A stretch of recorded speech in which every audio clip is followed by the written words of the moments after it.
Et ce que le procureur a dit, c'est qu'un homme ne doit pas mourir pour si peu. Qu'il est injuste de mourir à cause d'une canette de bière que le type aura gardé entre les mains assez longtemps pour que les vigiles puissent l'accuser de vol et se vanter après de l'avoir repéré et choisi parmi les autres là qui font leur course. Le temps pour lui d'essayer, c'est ça, qu'il essaie de courir vers les caisses ou tente un geste pour leur résister. Parce qu'ils pourraient comprendre alors ce que peuvent les vigiles, ce qu'ils savent. Et même en baissant les yeux et en accélérant le pas, s'il décide de chercher le salut en marchant très vite, sans céder à la panique ni à la fuite, le souffle retenu, les dents serrées, un mouvement, ce qu'il a fait, non pas à tenter de nier, lorsqu'il les a vus arriver, qu'ils se sont, je ne dirais pas, abattus sur lui. Parce qu'ils étaient lents et calmes et qu'ils n'ont pas du tout fondu comme l'auraient fait, disons, des oiseaux de proie, non, pas du tout. Au contraire. Ils se sont arrêtés devant lui et c'était très silencieux. Tous, ils étaient plutôt lents et froids quand ils l'ont encerclé. Et lui n'a pas eu un mot pour contester ou nier, car, oui, il avait bu une canette de bière et il aurait pu les remercier de la lui avoir laissé finir. Il n'a pas dit un mot et dans ses yeux, il a laissé ouvert le jeu de la peur. Mais c'est tout. Tu comprends? Il avait juste envie d'une bière. Tu sais ce que c'est l'envie d'une bière? Il voulait juste rafraîchir sa gorge et enlever ce goût de poussière qu'elle avait et qui ne le lâchait pas. À savoir, un jour comme aujourd'hui, un après-midi où la lumière était blanche comme une lame de couteau vibrant sous un néon dans une cuisine.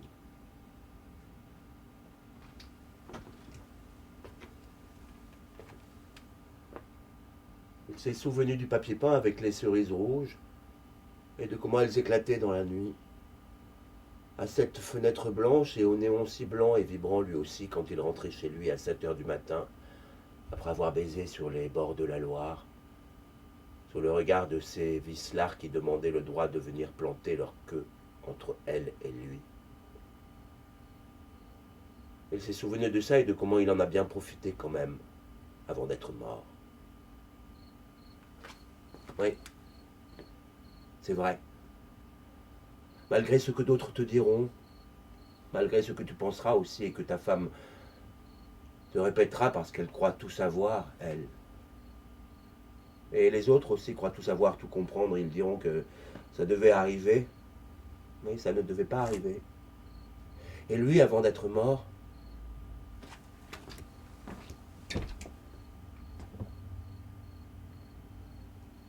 je te dis ça à toi parce que tu es son frère. Et que je voudrais te réconforter un peu comme lui aurait voulu le faire de temps en temps. Te dire que la vie n'a pas été peindre avec lui, malgré l'apparence que ça donne. Crois-moi, rassure-toi de ça. Il n'avait pas eu encore l'idée d'aller dans le supermarché, et avant d'entrer, il était resté presque 1 heure dans le centre commercial. Déjà tout ce bordel pour arriver jusque-là. Les passages piétons jaunes et les numéros d'entrée, voilà. Il arrive par là où il y a un faux mur végétal et une pelouse synthétique. Quelques panneaux indicateurs comme dans une ville couverte avec ses carrefours et ses rues. Mais il ne croise pas beaucoup de monde. Quelques gars attendant leurs copines devant l'entrée des magasins ou assis près des bacs de plantes vertes. Ils ont des sacs entre les mains et lui reste à regarder le manège et ce cheval en plastique avec des yeux bleus. Et puis il avance, il marche, c'est tout. Il ne sait pas s'il a soif, mais il va là-bas, ça il le sait. Dans la galerie, des gens viennent entre amis ou en famille, et un chewing-gum éclate dans la bouche d'une blonde décolorée et frisottée. Et juste avant les caisses, on entend le bip des articles et les douchettes des caissières. Et puis il va sur la droite, vers l'entrée. Et bientôt, dans le magasin, il marche dans les rayons en se laissant porter par le son métallique des chansons à la radio et des couleurs criardes des promos. Il laisse flotter ses pas et ses pensées dans les allées où le regarde le blanc des carrelages, les marques de roues des chariots, les traces de pas, les carreaux cassés et ceux qu'on a changés et qui sont plus clairs. Il marche avec les mouvements et les écarts qu'il faut pour éviter les caddies et les gens. Mais je ne sais pas s'il va tout de suite vers les bières. Je ne crois pas, il tombe dessus presque par hasard. Très vite. À droite, dans l'entrée du magasin, et non pas au fond à gauche comme il croit s'en souvenir. Il se retrouve face aux canettes sans même l'avoir vraiment choisi. Les bières qu'il prend sont en bas du rayon, les moins chères. Il prend par réflexe parce qu'il n'a jamais l'argent pour les payer. Et il ne sait pas pourquoi il a ouvert et bu une canette, sans bouger, sans avancer, sans se cacher non plus, et avec l'idée de voler d'autres canettes pour boire dehors, car par moments, c'est vrai, il a tellement soif. Il faut qu'il boive beaucoup. Mais là, ça ne dure pas longtemps, et très vite, ils arrivent de chaque côté de l'allée, deux par deux. Et quand ils lui saisissent le bras pour l'entraîner avec eux, il n'a pas de mots assez adroits pour les amadouer. Non, il ne sait même pas, il les entend répéter qu'il doit les suivre sans faire d'histoire. Ne fais pas d'histoire, ils lui disent. Surtout celui avec ses cheveux couleur de paille. Et tout de suite, il le tutoie comme lui aurait fait s'il avait parlé à chacun d'entre eux. En oubliant le costume mal taillé et la boule à zéro du plus jeune d'entre eux, que celui-ci doit raser tous les jours pour se donner l'air mauvais ou crédible. Ou le cheveu du troisième très noir qui tiennent droit sur le crâne avec le gel qui brille. Et c'est celui-là qui lui parle en lui souriant presque. Les quatre se sont approchés sans rien dire d'autre. Un seul parle, et c'est un autre qui met sa main sur son épaule. Il est un peu rond et porte une barbe très fine. Un trait qui court le long de la mâchoire. Alors lui fait un mouvement pour retirer son épaule. Mais un autre prend son bras, les doigts très écartés fermement. Il sent l'anneau froid et lisse sur son bras nu. Un déodorant ou une eau de toilette qu'il connaît et lui rappelle une odeur de poivre, mais il ne dit rien. Il ne fait pas d'histoire. D'accord. Il ne fait pas d'histoire parce qu'il n'a pas de mots pour les vigiles, ni pour personne. Pas même pour se satisfaire d'avoir étanché sa soif, ni pour se défendre de ces mecs à peine plus vieux que lui, à qui il aurait pu dire « Vous avez le même âge que moi. Toi, tu es plus jeune encore, et toi, dis-toi, tu ne connais pas la soif ni d'avoir les poches comme cousues. Quand il n'y a pas moyen d'y passer un doigt pour y trouver au fond une pièce, un billet, même de 5 pliés en 4 délavés froissés n'ont rien. Et il n'a pas essayé de les convaincre, de leur dire que dans une autre ville, j'aurais pu aller à l'école ensemble ou être copains et soutenir la même équipe de foot ou même... Tiens, ça. Lui aussi aurait pu travailler avec eux, être vigile. Il sait ce que c'est les boulots qu'il faut faire pour vivre. Il ne juge pas. Il se fout de ce métier-là comme d'un autre et aurait aussi bien pu le faire et être l'un des leurs, c'est possible, pourquoi pas. Imagine ça. Ils sont voisins et se croisent tous les jours sur le palier de l'immeuble des Bleuets. Ils vont dans les mêmes bars, entendent les mêmes musiques, et sans doute que dans la rue, ils matent les mêmes filles, eux et lui. Il aurait pu courir avec des mots, puisque ses jambes n'ont pas couru tout de suite. Sans conviction, déjà très vite, tout de suite, il cesse de courir avant même d'avoir commencé. Dès qu'il aperçoit les silhouettes dans leur costume un peu trop grand pour eux, les pantalons noirs avec les plis devant et les chemisettes blanches, les cravates noires, l'air endimanché que ça leur donne et la boule à zéro du plus jeune d'entre eux, le seul un peu maigre parmi les quatre. Il sait qu'il aurait pu courir, sauf que ses jambes ne croient pas qu'il pourrait leur échapper. Et les tremblements, et l'affolement, l'agitation, la panique. Non. Pas la panique. Pas déjà la panique. Ce trouble quand il les voit arriver encore près des bières. C'est vrai qu'il ne se cache pas. Il finit de boire la canette et elle est encore entre ses mains quand ils arrivent de chaque côté de l'allée. Il n'y a presque personne dans le magasin, dans le rayon. Un père avec sa fille. La gamine est assise dans le caddie vide et le père regarde les bouteilles de vin sans voir les vigiles marchands, avançant sans même se regarder. Mais lui les voit. Et il a le temps de penser que l'autre, celui avec la barbe pas plus épaisse qu'un trait qui dessine la mâchoire, celui-là ne doit pas aimer courir. Il est lourd plus que lui. Je peux courir plus vite, se dit-il. Mais au lieu de ça, il reste avec la canette vide et il la froisse. Non, il ne la froisse pas, il la pose devant lui. Là d'où elle vient. Et il se retourne quand il entend une voix, la première, celle du plus vieux des quatre. « Tu as de l'argent pour payer ça ?»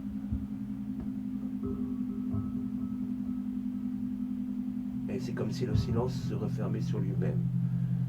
Ce silence-là, plutôt que d'essayer de chercher derrière des uniformes un camarade, un ami. Après tout, ils font leur boulot. C'est ce qu'ils croient au début, à ce moment-là. Et les mots qui viennent dans sa tête, c'est uniquement pour se dire « Je ne pensais pas qu'on me repérerait aussi vite. » Les caméras au-dessus de lui les regardent entre les annonces des sorties de secours et des promos. Au moment de les voir arriver, il pense que son programme de la journée est compromis. Il se dit qu'il sortira tout à l'heure et prendra le bus, en se répétant qu'il n'a pas eu le temps d'aller voir l'animalerie au fond du magasin. Voilà ce qui aurait dû se passer. Aller regarder un moment les chiots, les oiseaux, les tortues, les animaux bizarres, les écouter, ce qu'il s'est raconté qu'il ferait.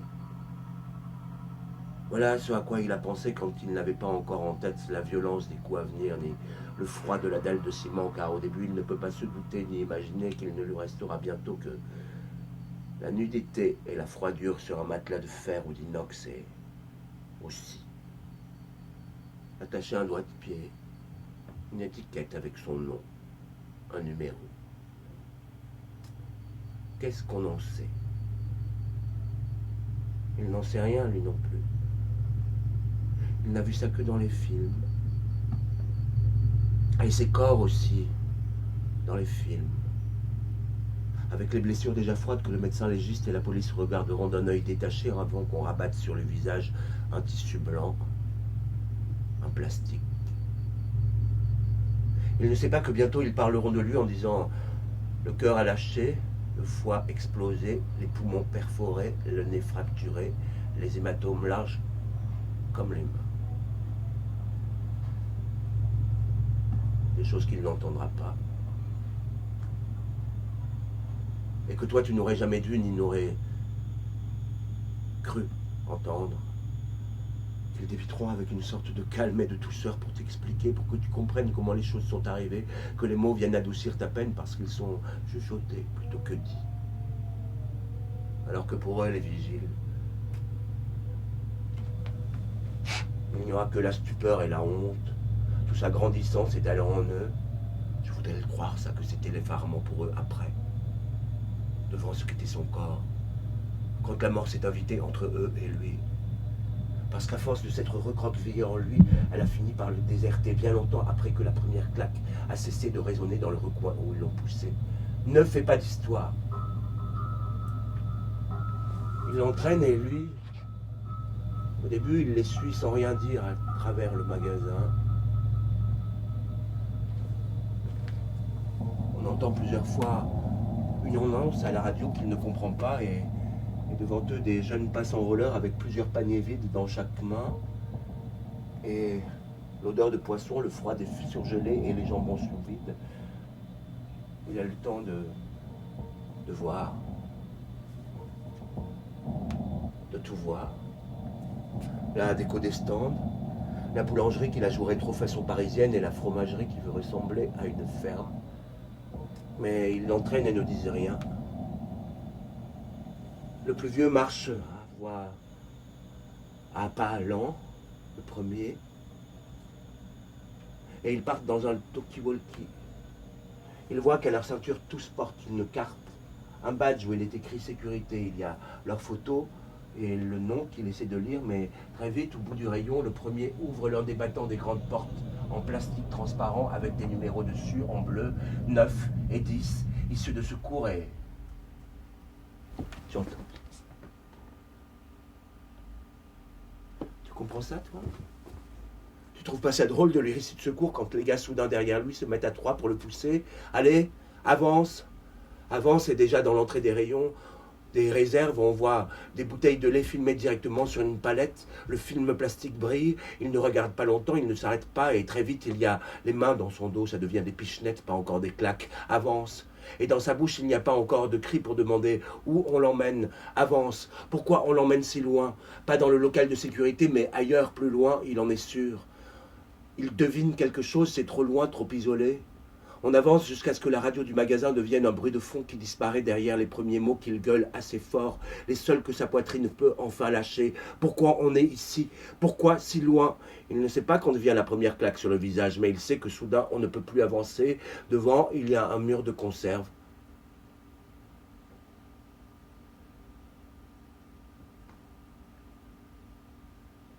Il se retourne et esquive les premiers coups. Il essaie de dire « ça suffit, je veux partir, laissez-moi ».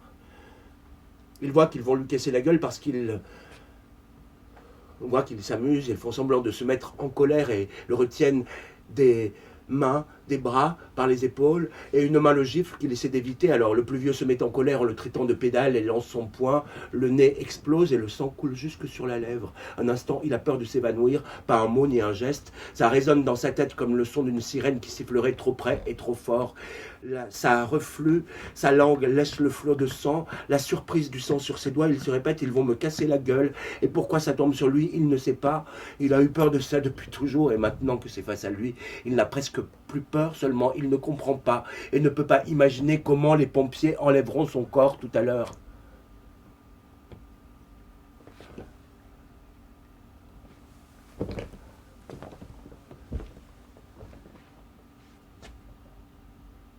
Et comment on nettoiera le sang à l'eau de javel et à la brosse. Et puis le rire de celui qui a du gel sur les cheveux, ses dents qui se chevauchent, c'est à peine le temps de rien parce que tout recommence très vite. Une autre claque et toujours des bras qui le bloquent. Il se débat mais ça ne dure pas. Il essaie de donner des coups de pied devant lui, sur les côtés, prenant appui sur les bras qui le retiennent pour jeter ses jambes devant lui. Alors il le lâche et il tombe dans un grand bruit de souffle coupé.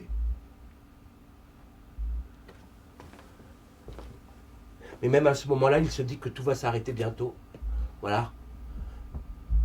Qu'ils en finissent et que lui puisse repartir enfin, ton frère, ton grand frère. Mais tu vois, ça n'a pas fini comme ça. Et c'est après les coups et la mort, après le silence entre eux, après, que les 4 mecs sont restés figés comme attachés ou ligotés les uns aux autres par quelque chose de plus fort qu'eux qui tire leur regard vers la dalle de ciment où il gît enroulé sur lui-même.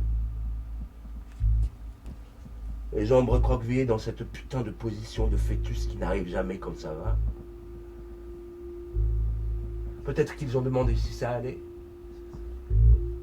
Et le plus vieux, est-ce qu'il s'est penché vers lui pour le secouer?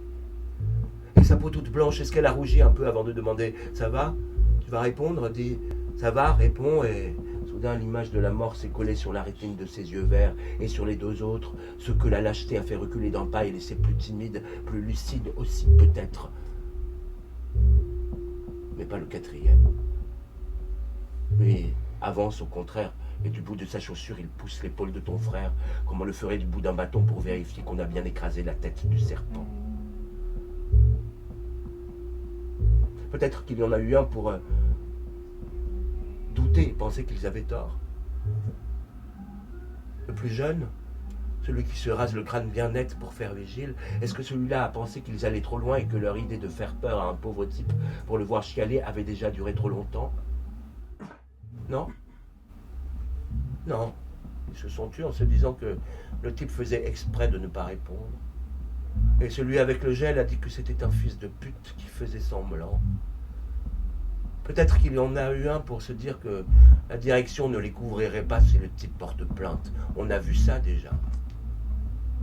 Mais celui-ci ne dit rien parce que ça ferait marrer les autres. Non. Le type ne se plaindra pas.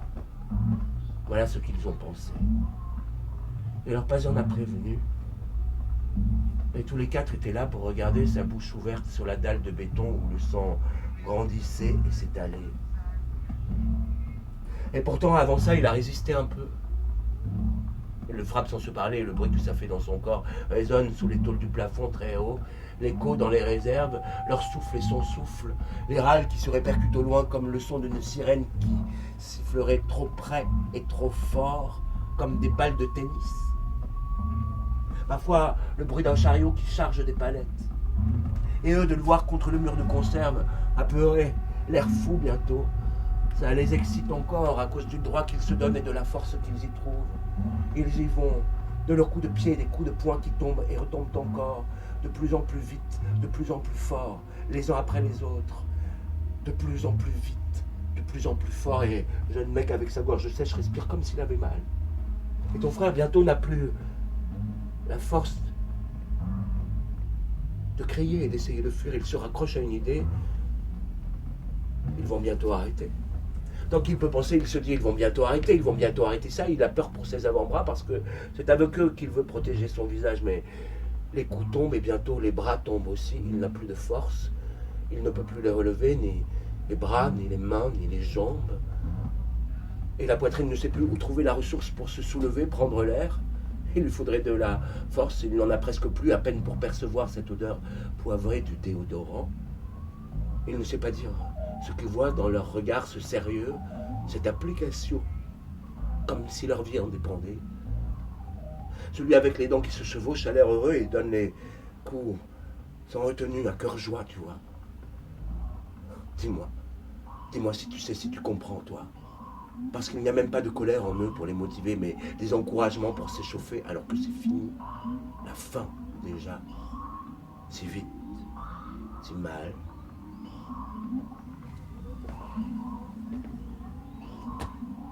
Comment les choses s'effacent, s'oublient.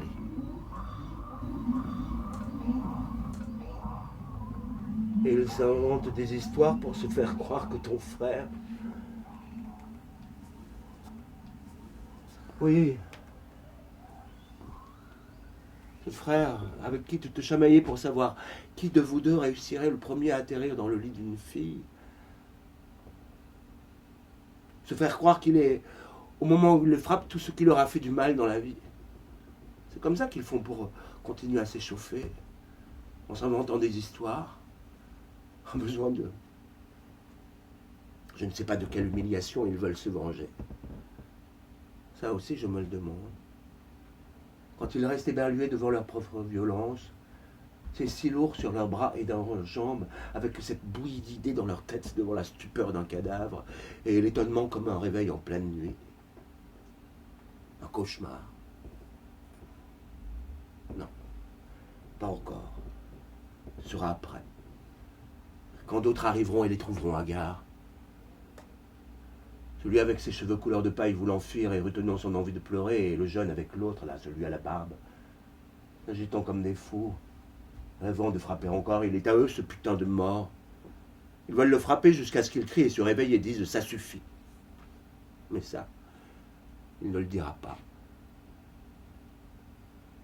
Il la laissera avec un cadavre sur les bras parce que son silence est la dernière chose qui lui appartient, comme la peur leur appartiendra bientôt quand elle va changer de camp. Invitons d'abord chez le plus vieux et petit à petit chez eux tous les quatre, car alors que lui était vide de tout, ils ont pris son corps pour le remplir et le gaver des défauts dont ils voulaient se débarrasser, comme un sac à remplir de pierres, de gravats, de déchets. Et ils se retrouvaient gros et difformes de leurs mensonges, des blabla, blabla, encore, prétendant que son cœur avait lâché. C'est ça. Son cœur a lâché, il faudra les scalpels et son corps découpé, pesé, mesuré, son corps mis à nu pour le vider de leur blabla, de ce qu'ils ont prétendu à la police, et répété à leurs femmes, à leurs amis, à leur famille. Ils n'ont pas frappé si fort. Ils ont cogné parce qu'il les insultait. C'est lui qui tapait et criait. Et ils parleront d'un couteau que personne ne retrouvera jamais devant leur femme. Ils diront que cette fois non plus, ils n'ont pas eu de chance de leur vie et n'en ont jamais eu dans cette salope de vie. Et elles les croiront. Et elles les soutiendront. Elles les plaindront et ils essaieront les mensonges et personne ne les croira. Parce qu'à leur tour, ils auront un goût de poussière dans la bouche.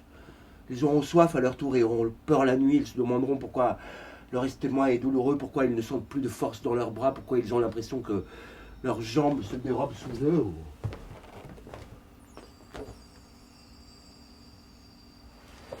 Ou alors, au contraire, ils ne se demanderont rien, mais leur corps leur dira tout, des courbatures et du mal au ventre, du nez qui pisse un sang rouge vif. Mais n'ayez pas peur. Être coupable, on n'en meurt pas. Ça vous rangera peut-être, on ne sait jamais. Même si aucun de vous n'a dit qu'on ne doit pas tuer un homme pour si peu. Alors que vous avez seulement pensé, putain, je vais foutre ma vie en l'air à cause d'un sale petit connard. L'idée de la prison, l'humiliation pour les enfants à l'école des fils d'assassins, c'est ça? Ce qu'ils ont fait à leurs enfants et qu'ils porteront comme une injure à leur avenir, des fils de taulards, de voyous. Et si on les met en prison trop longtemps, est-ce que leur femme prendra un amant? Est-ce qu'ils deviendront pédés s'ils passent trop de temps en prison avec des hommes malades comme eux, de savoir la vie se faire sans eux, dehors, avec les femmes qui continuent à vivre et à sortir pendant qu'ils rumineront les mots du procureur? Car ils s'épient les uns les autres et la belle entente s'est fissurée à coups de murmures et d'insinuations. C'est toi qui as frappé le premier. Toi qui as frappé le plus fort, toi qui n'as rien dit, toi. Sauf que pour l'instant, ce n'est pas ça. Ils savent qu'ils auront juste à dire qu'évidemment, ils ne voulaient pas tuer. Bien sûr, on ne voulait pas qu'il meure. Il avait l'air d'être tellement paumé avec son survêt et son t-shirt jaune et noir. Et lui, s'il avait pu survivre, s'il avait pu, ça aurait été douloureux aussi de le penser comme un coup de canif léger, rien qu'une pointe sur le plexus, mais quand même cette égratignure, cette blessure quand il se serait demandé pourquoi vous m'avez méprisé moi. Est-ce vraiment à cause d'un survêt et d'un t-shirt? De mes cheveux, de mon visage, de mon allure? Comment voulez-vous me faire croire ça sans me faire rire, moi, de vous? De ce que vous croyez être, de qui vous croyez être, quand je n'ai vu que des mecs trop fiers de me regarder en face, alors qu'ils auraient dû baisser les yeux comme un homme devrait savoir le faire lorsqu'il attaque en lâche.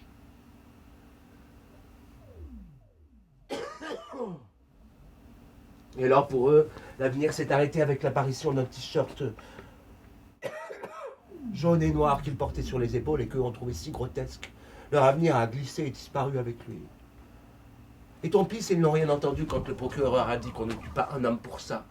Lui que ton frère n'a pas imaginé ni vu, pas plus que il n'a imaginé ni vu le village des flics et Et ces mots noir sur blanc dans les journaux et les parents, vos parents. Il faudra bien qu'on en parle aussi de ça. Tu crois pas? Mais les imaginer dans leur cambrousse, cerner qu'ils sont par des voisins tremblants et nerveux comme des vaches à l'abattoir, simplement parce qu'ils n'oseront pas leur parler sur le marché. Ou les clients de votre père, tu les vois, tu les entends. Donnez-moi 2 beaux steaks, pas trop épais, et puis avant de partir, hésitant un peu, faussement timide, au lieu de dire comme d'habitude, il fait beau aujourd'hui. Prendre la mine de circonstance, on a appris pour votre fils. Dans quel monde on vit, hein? Allez, bon courage. Tu les entends, tu entends ça? Qu'est-ce que tu en penses, dis-moi. De lire votre nom au fond d'un journal, dans une colonne petite et resserrée comme un corps dans un cercueil, et tu vois, on peut raconter tout ce qu'on veut sur lui maintenant. Dire que ses dernières pensées n'en étaient pas à peine l'espoir que ça s'arrête. L'espoir d'un peu de souffle, un peu d'air et pas d'adieu pour personne. Ni pour vos parents, ni pour toi, non. Pour toi non plus. Même s'il aurait aimé que ses derniers mots soient tournés vers ce frère à qui il a pensé si souvent dans sa vie. Eh bien non, pas cette fois. Simplement parce qu'il ne savait pas qu'il mourrait. Dans les films, ils savent toujours qu'il meurt. Mais en vrai, ce n'est pas si beau, on n'est pas si beau. On ne fait rien, on ne meurt pas. La vie se fait minuscule et finit par se faire la malle comme un parasite abandonne une carcasse qui ne le convient plus. Désolé. Pas le temps pour les belles phrases ni pour les pensées profondes et généreuses. Il se voyait peut-être en héros. Tu aurais trouvé au bon moment les mots justes.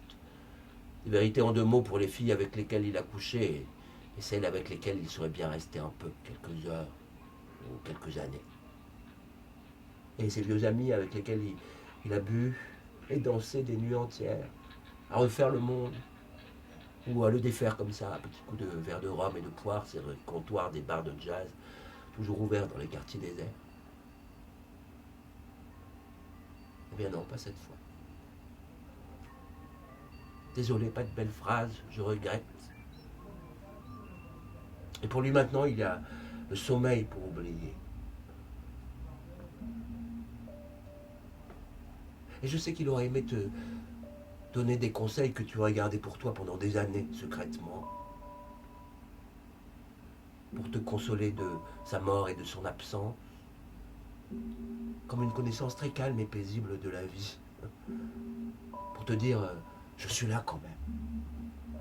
Et te répéter qu'avec lui, rien ne meurt et que tout continue pour toi, les mois, les jours, les nuages, le ciel, et les conneries à payer, la télé, et la Coupe du Monde, et les enfants dans lesquels la vie pousse comme des plantes sauvages qu'on n'abattra pas comme ça.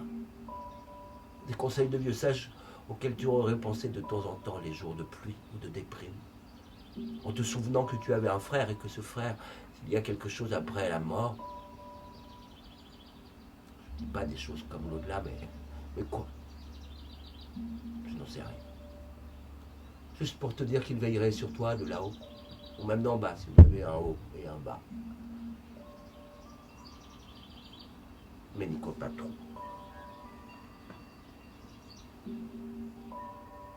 Car personne ne compte vraiment, ne compte pas sur personne ni pour personne, car à la fin tout dort dans l'oubli et ce n'est pas plus mal ça d'oublier.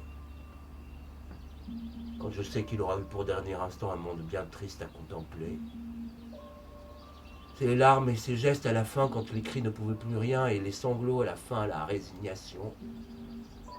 Ses mains s'accrochant à l'air vide et aux haleines trop fortes, à la sueur et à l'odeur poivrée du déodorant. Ses doigts devant les yeux comme pour refuser de voir la mort venir. Non. Non, pas la mort.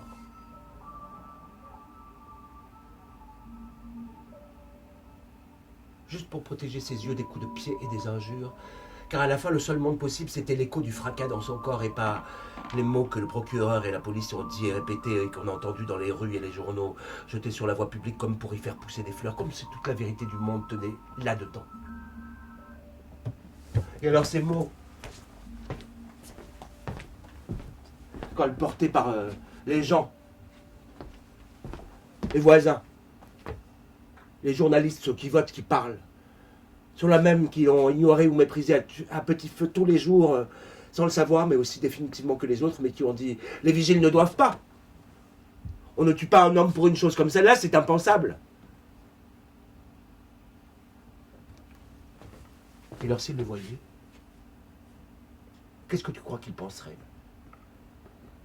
Tu crois qu'il aurait cru s'être trompé depuis toujours sur les flics et sur les juges? Qu'il se serait dit « je me trompe » alors que sur la politique et sur les flics, il a toujours pensé qu'il n'était pas capable de voir des choses comme celle-là, qu'il n'était pas capable de voir des choses comme celle-là. Mais cette fois, s'il avait pu donner son avis sur ce qu'on disait, il aurait dit « le vrai scandale, c'est pas la mort. C'est juste qu'il n'aurait pas fallu mourir pour ça, une canette, pour rien. » Comme si on pouvait accepter qu'ils tuent les vigiles, si c'est utile, s'ils n'ont pas le choix. On doit pouvoir se résoudre à admettre, on peut comprendre et tolérer, même si ça nous choque et nous déplaît, mais là, impossible.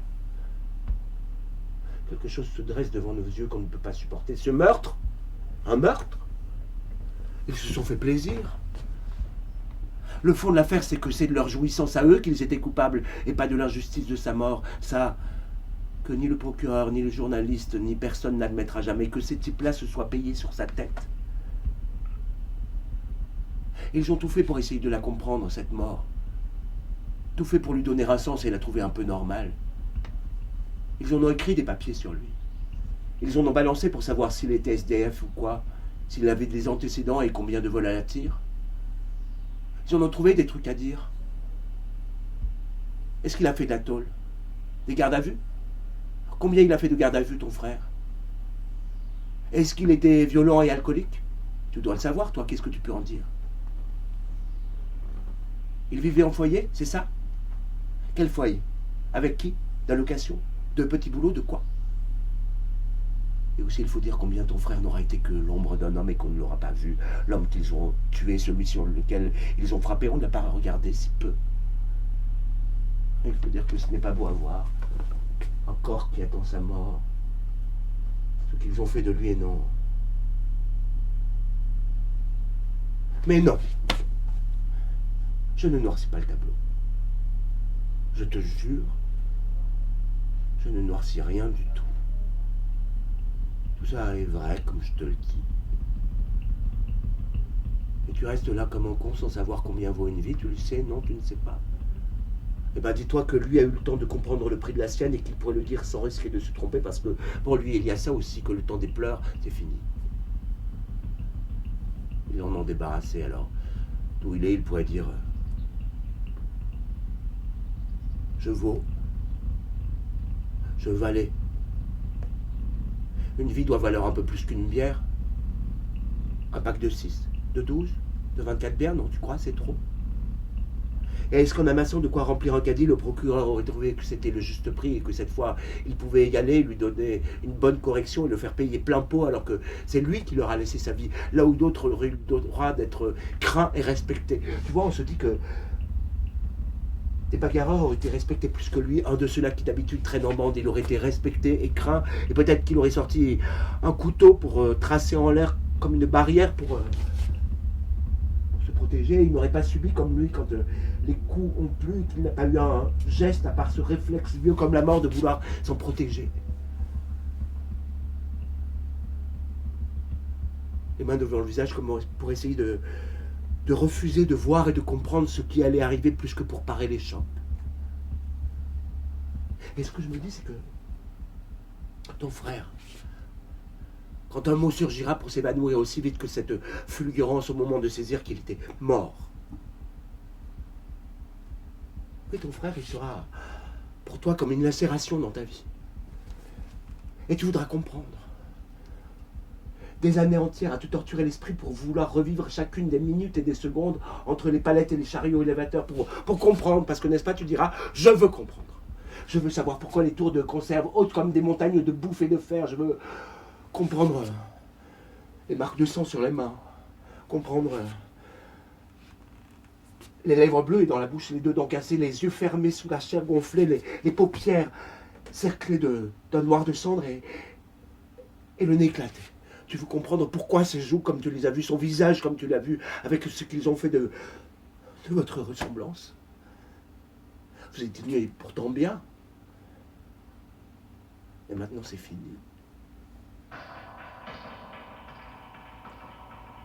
Ils ont laissé votre air de famille sous leur semelle et sur les papiers déjà jaunis des photos dans les souvenirs que quelques-uns garderont de vous le temps d'une poignée d'années et il faudra t'y faire comme tu devras t'accommoder de l'idée que la dernière chose que tu auras connue de lui, c'est ce qu'ils en ont laissé dans les frigos de la morgue.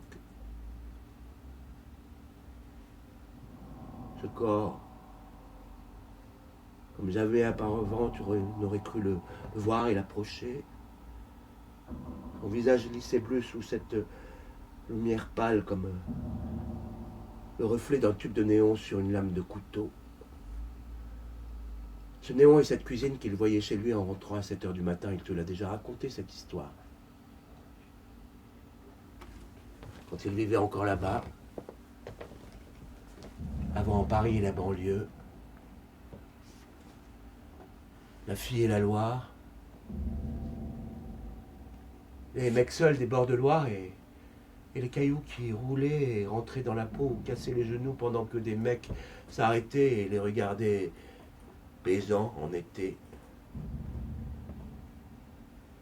La fille aux cheveux longs et blonds, il y a si longtemps, des semaines, des mois, des années, une vie entière dans une autre ville et un autre temps que celui de maintenant où tu devras vieillir pour deux.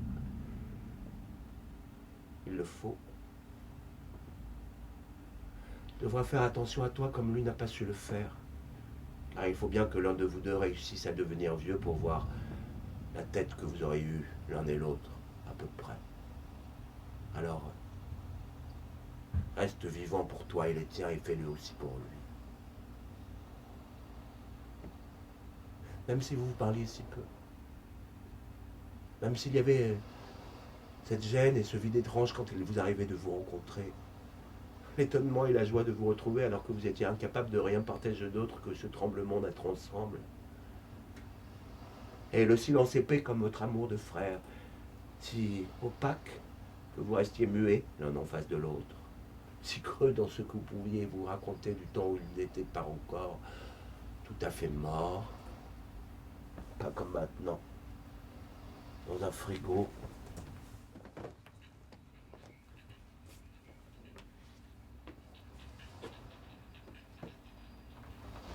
Et les bœufs et les porcs et les veaux que votre père débite en tranches. Tu te rappelles de comment il fait, à fendre l'os à coups de couperet en sifflant, en jetant la viande sur l'étal dans un grand geste qui vous impressionnait beaucoup. Il s'en est rappelé toute sa vie et se doutait, en t'enviant peut-être un peu, que tu dois le voir faire encore ton père. Quand tu vas le voir avec ta femme et tes enfants, parce qu'il savait que tu continues de voir vos parents pour Noël et les fêtes, et il le savait, et il se doutait que lui aussi venait sur l'étal. Tu as vu ton frère? Non, je ne sais pas. Il nous a encore demandé de l'argent. Plus rien par mot, à bientôt. De temps en temps, tu fais ça avec ta femme et tes enfants, de descendre à la cambrousse pour prendre l'air, comme tu dis. Pour voir comment votre père débite encore la viande en sifflant. Les enfants doivent trouver ça drôle, ce boucan que font les os en craquant, ce bordel des lames ébéisées pour que Monsieur Machin donne à sa progéniture de quoi grandir et remplir à son tour les caddies. Toutes ces tranches d'une viande, aussi froide et morte que ton frère qui était vivant il y a encore si peu de temps. Lui qui allait croire que sa vie serait meilleure parce qu'il y avait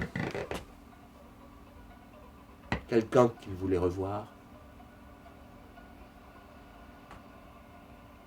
Quelqu'un d'autre que tes mains et un sexe dans la nuit et qui semblait le voir lui autrement qu'en objet prêt à combler quoi. Quel vide. Tu le sais.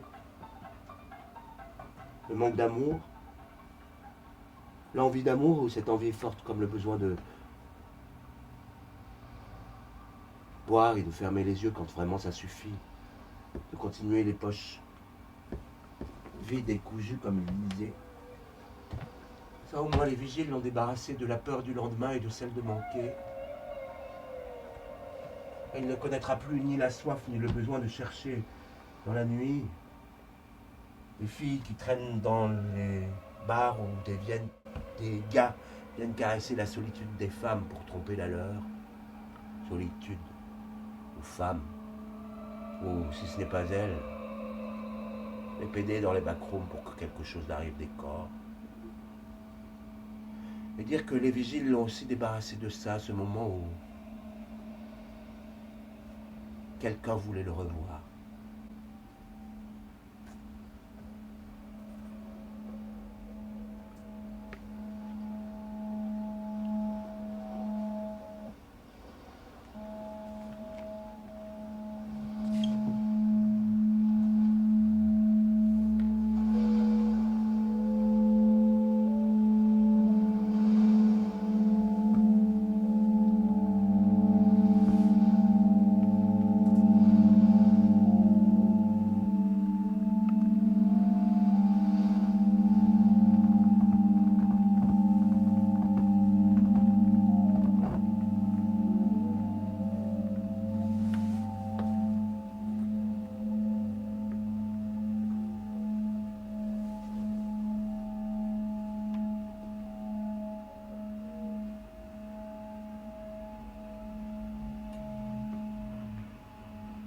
Entre cette gare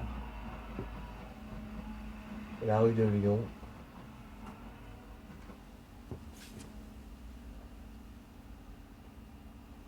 quelqu'un qui est venu et a dû l'attendre. Peut-être pas des heures puisqu'ils avaient rendez-vous et qu'il n'est pas venu, mais sans doute au moins une. Et le lendemain non plus, il n'est pas venu dans ce bar où ils s'étaient rencontrés et parlé. Là où ils s'étaient plu tout de suite. Ça aussi, ton frère l'a cru. Et c'était peut-être vrai, on a envie de le croire, parce que sinon ce monde est impossible. Vraiment impossible. Voilà. Ils n'ont pas eu le temps de faire l'amour, et puis, au moment où il allait rencontrer quelqu'un, elle ou lui, au moment où il allait sortir de l'oubli, ce que j'appelle oubli. Lui qui marchait souvent dans la rue du côté de Montparnasse et traînait dès le matin. Comme ce matin où il n'avait pas eu le courage d'aller prendre une douche à la piscine, ni de se raser, ni de se laver, ni rien. Il n'avait que le courage de regarder les pigeons et les moineaux qui volent dans la gare et se posent sur les blocs de béton au-dessus des gens, des valises et des sacs. C'est comme dans les cathédrales, avec les moineaux et les pigeons qui roucoulent, enfermés, on dirait, sous les charpentes. Comme les tourterelles aussi dans les granges. Ça rappelle l'été, le printemps, l'enfance, où vous alliez avec vos parents, tu t'en souviens? Il me l'a raconté, je suis sûr que tu ne l'as pas oublié, toi non plus. Voir des campagnards aux joues griffées par le mauvais vin. Et se rappeler de ce qu'il ne reverra plus parce que les vigiles l'ont débarrassé de voir et d'entendre et d'espérer aussi. L'espoir qu'il aura tenu jusqu'à l'instant ultime. J'en suis sûr, ça ne peut pas être autrement. Quand c'était au bord de la fin, touchant déjà la fin et glissant, je crois. Quand la vie s'en allait, alors qu'il pensait encore, ils vont arrêter de frapper. Je vais retrouver mon souffle. Ça ne peut pas finir ici, pas maintenant. Et il ne pouvait plus respirer, ni sentir son corps, ni rien entendre, ni voir non plus, mais il espérait malgré tout quelque chose en lui répétant « La vie va tenir, encore, elle tient toujours, ça va aller encore. » Ils vont cesser de frapper parce qu'ils vont comprendre que ma vie est trop petite dans mon corps et qu'elle s'amenuise trop maintenant pour durer plus qu'une bulle de savon qui monte et éclate. Ouais. Jusqu'au bout, l'espoir lui aura fait mal. Jusqu'au dernier moment. Et jusqu'au dernier moment, il ne peut pas croire qu'il va laisser sans lui les gens qu'il aime. Il y en a quelques-uns à qui il a tenu si fort, comme toi. Je ne dis pas pour moi, je n'en suis pas sûr. Des gens qui viendront espérer qu'un Dieu existe autre part que dans la tête des hommes, quand ils verront le trou avec le cercueil glissant, comme coulant dedans de cette terre épaisse et noire, avec les roses rouges qu'ils jetteront dessus en se racontant qu'il n'y a pas que la terre et la poussière, qu'il y a derrière le crucifix un Dieu qui nous fera sortir du cauchemar d'espérer pour rien, comme il l'a dit. Lui qui aura espéré tous les jours. Et ces matins si longs à Montparnasse, il n'avait pas le courage d'aller prendre une douche à la piscine municipale, ni se raser, ni rien. Il n'avait que le courage, ça je l'ai vu, de s'asseoir et de regarder les gens en guettant le premier qui lui donnerait 20 centimes. Rêvant qu'il ne le fasse pas, qu'elle ne le fasse pas. Que personne ne songe à le faire basculer de ce côté-là de la folie humaine. Et en le voyant assis comme ça, c'est moi qui courais pour m'enfuir. Alors qu'il ne demandait rien, il n'attendait rien, redoutant tout, attendant quoi, puisque personne n'est venu pour lui demander s'il voulait de l'argent, de l'amour, un sandwich. Tous, ils ont baissé les yeux parce qu'ils ont un travail qui les attend et une pelouse à tondre ou des trains à prendre, des enfants qu'il faut aller chercher à la sortie de l'école et aussi parce qu'ils espèrent échapper à leur propre misère, à ce que j'appelle misère, à tous les malheurs quand sur le chemin c'est un type comme lui qu'ils croisent, nu comme un cauchemar, son visage éclairé par leurs phares en lieu et place des animaux à la tombée d'un soir et du bois et à la sortie du talus. Tous baissent les yeux pour conjurer la poisse qui se colle à d'autres sur lesquels glissent des tuiles grosses comme le point d'un vigile. Et quand il est entré dans le supermarché, ça je veux le redire, il faut le répéter encore. Je ne sais pas s'il avait décidé de boire et de se servir là tout de suite, là où il y a tout ce qui vous tente et qu'il faut regarder dans des caddies gros comme des femmes enceintes le samedi sur les parkings.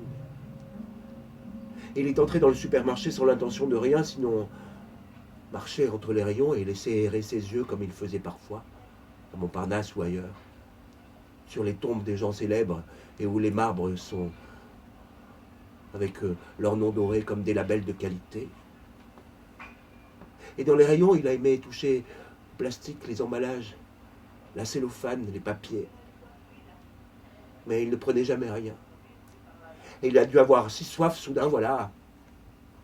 Il n'a pas pu résister. Et son doigt a découpé la canette. Peut-être il a pensé que les canettes sont comme des grenades et l'explosion a été une nuée de coups dans la réserve du supermarché parce qu'ils ont dit qu'il a refusé d'obtempérer. Tu entends les mots qu'ils disent? Des mots d'ignards, violents et prétentieux. Des mots aussi cons, tellement effrayants et méchants, tellement suffisants. Et tu voudrais savoir au bout de combien de coups il est tombé, combien de coups il en a fallu pour qu'à l'intérieur de lui tout explose et que il finisse par vomir sur la dalle de béton son sang et sa bière, combien de coups pour ne plus entendre son corps se froisser comme une canette écrasée sous les doigts et dans la tête l'espoir aussi en miettes, pas comme ça, pas maintenant. Le sang dans les tympans peut-être, le sang dans la bouche aussi, là où des mots obscurs attendent comme le monde quand il dort sous la neige. Et les peurs d'enfant qu'il avait en regardant au-dessus de l'armoire face au lit. La Vierge phosphorescente dans sa boule de verre et la neige, ce qui l'empêchait de dormir et le laissait fixe dans la nuit.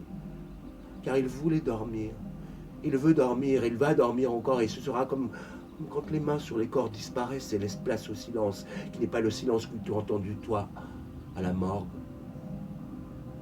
Quand la police est venue te chercher pour que tu reconnaisses ce frère dormant, non pas comme vous le faisiez lorsque vous étiez enfant dans le même lit sous l'œil de la Vierge phosphorescente et calme, malgré ses pieds dans la neige, elle qui vous surveillait du haut de l'armoire, mais dormant dans un silence froid. Comme si c'était lui, ton frère, qui était dans la neige, avec un léger bruit de frigo. Tout ça bien après que tu as entendu les policiers te raconter comment dans ces affaires, la seule adresse de votre famille, c'était la tienne. Mais surtout comment les choses se sont passées, comment les vigiles ont pété les plombs. Le type en uniforme a bien aimé sa phrase, il l'a répétée, l'a redite. Ils ont pété les plombs. Mais quand ils sont venus, les policiers, est-ce que ta femme était avec toi dans la cuisine? Et les enfants dans le salon, est-ce qu'ils regardaient un manga à la télévision? Et dans le frigo, est-ce qu'il y avait des canettes de bière? Et tu as deviné tout de suite quand les flics sont venus te chercher parce que depuis toujours, ta femme te répète qu'il va mal tourner. Ça va mal finir pour ton frère, te dit-elle. Et toi, tu la détestes depuis toujours de te dire la vérité avec la voix blanche d'un présentateur télé débitant la mort des autres avant de conclure sur un sourire magnifique. Comme toi, tu n'as pas souri à la morgue. Car personne ne sourit dans ces endroits-là, à part ceux qui y travaillent. Il faut bien se tenir et se dire que la mort des autres n'est pas si grave. Mais toi, tu n'as pas souri, c'est sûr, en regardant son corps, en disant « C'est lui, oui, c'est lui ». Et tu as reconnu ton frère, mais tu n'as pas reconnu ta voix qui disait « C'est mon frère ». C'est lui, oui, c'est mon frère, signé ici. Et tu hochais la tête en entendant le stylo sur le papier, en regardant votre nom biscornu et illisible sur le papier, et tu as pensé « Putain, comment le dire aux parents, là-bas dans leur cambrousse, comment s'occuper de tout? Tu as tellement de choses à faire que pendant 3 jours, ton patron va faire la gueule. Et toi, tu penseras, mais qu'est-ce que ça peut me foutre? J'ai un frère enterré, alors ne me faites pas chier, pourtant ton patron te fera chier. Et toi, tu ne répondras rien, tu demanderas qu'on prenne ta journée sur TRTT parce que ta boîte a tellement besoin de toi. Tu culpabiliseras pour un peu, tu demanderais à ton patron qu'il t'excuse et tu reprocherais à ton frère d'être mort, tu dirais, c'est mon frère.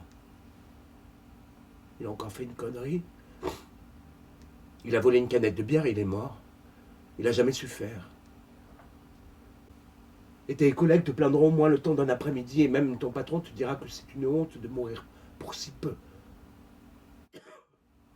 On ne doit pas mourir pour ça. Dans quel monde on vit, hein? Dans quel monde? Et toute cette fatigue alors de porter son histoire pour lui. Ce n'est pas comme le vide, ni non plus le néant, pas la mort, pas le rien. C'est calme et doux comme de regarder les étoiles un soir d'été, ou d'entendre les grenouilles dans le ruisseau d'à côté. C'est comme la fermeture éclair de la toile de temps. Tu te rappelles les vacances Normoutier? Les premières filles aux seins nus que vous suiviez sous les pins, et tous les souvenirs qui font remonter des bouffées de couleurs, tu t'en rappelles? Le bleu du ciel, le gris de l'eau et l'eau salée sur les lèvres. Tu t'en rappelles? Et ce qu'il y a de bien aussi, c'est qu'il ne sera plus effrayé de la peur de mourir, comme il l'était parfois. Lui qui aimait se sentir vivant dans un corps, car même à l'étroit, on s'y fait bien ce corps, avec ce qu'il peut. Marcher des heures et des heures dans le métro, il aimait ça beaucoup. Ne plus sentir la douleur dans les jambes. Oui, je l'entends dire. J'ai aimé me protéger de la pluie, sous le store d'un magasin ou dans une cabine téléphonique. J'ai aimé l'orage sur Paris, vu du RER un jour de je rentrais de Saint-Cloud. Mais qu'est-ce qu'il foutait là-bas? Et se promener dans le métro avec une fille qu'on connaît à peine et dont on sait juste qu'elle est mariée. Soudain, elle vous parle d'autre chose, en parlant, en vous prenant la main. On rit peut-être, on ne fait rien encore, on se demande si on doit l'embrasser déjà, est-ce que ce sera avant de la laisser sur le quai ou bien la prochaine fois? Et pourquoi ce qui était si beau devient fade dès qu'on le raconte? Où sont-ils nos souvenirs qui tremblent et les gestes qui hésitent? Et les rendez-vous dans les cafés. Et ce que j'ai oublié de dire, c'est que tout le temps où ils l'ont frappé, tout le temps que ça a duré, je suis certain qu'il ne s'est pas plaint. Ou alors un peu au début. Il a mis ses mains devant le visage et ils ont giflé, giflé encore et les coups pleuvés qu'il entendait dans sa tête s'amplifiant comme une vague et il n'a pas pensé à ce que disait votre mère. Tu te souviens de ce qu'elle disait? Et qu'elle aurait pu dire encore? Sa voix répétant les mêmes. As-tu changé de slip et lavé tes pieds et coupé tes ongles? Tes chaussettes ne sont-elles pas trouées? As-tu pris le temps de laver ton linge, de faire ton ménage, de nettoyer les films porno de ton ordinateur et de sortir les poubelles et de retirer les miettes de la table? Votre mère à vous deux. Tu te souviens de son visage qui vous disait il faut se changer et rester propre tous les jours. S'il vous arrive quelque chose, si vous allez à l'hôpital, si vous avez un accident, il faut un slip propre et un t-shirt propre tous les jours. Et des ongles récurés et coupés courts.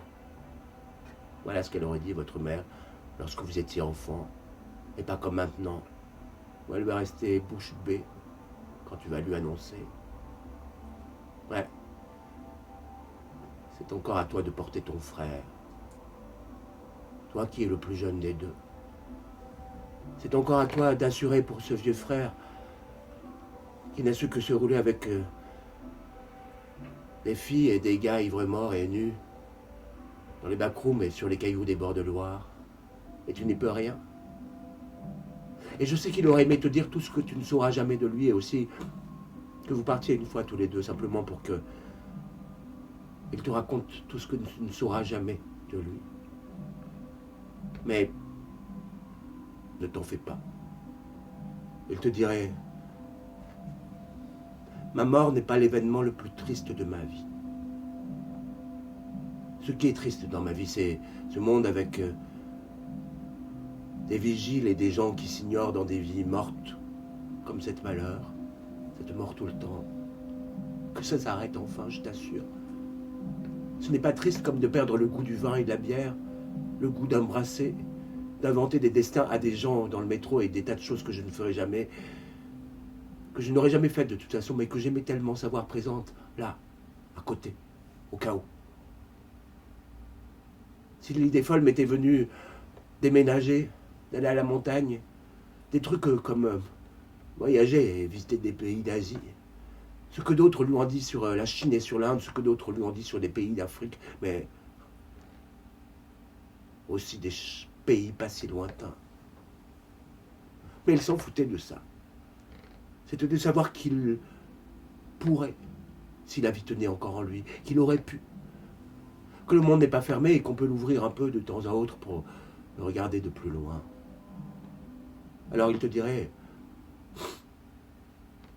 je sais bien que je fais le mort mieux que personne, mais je ne me plains de rien parce que l'amour, je l'ai fait si souvent, je l'ai rencontré si souvent.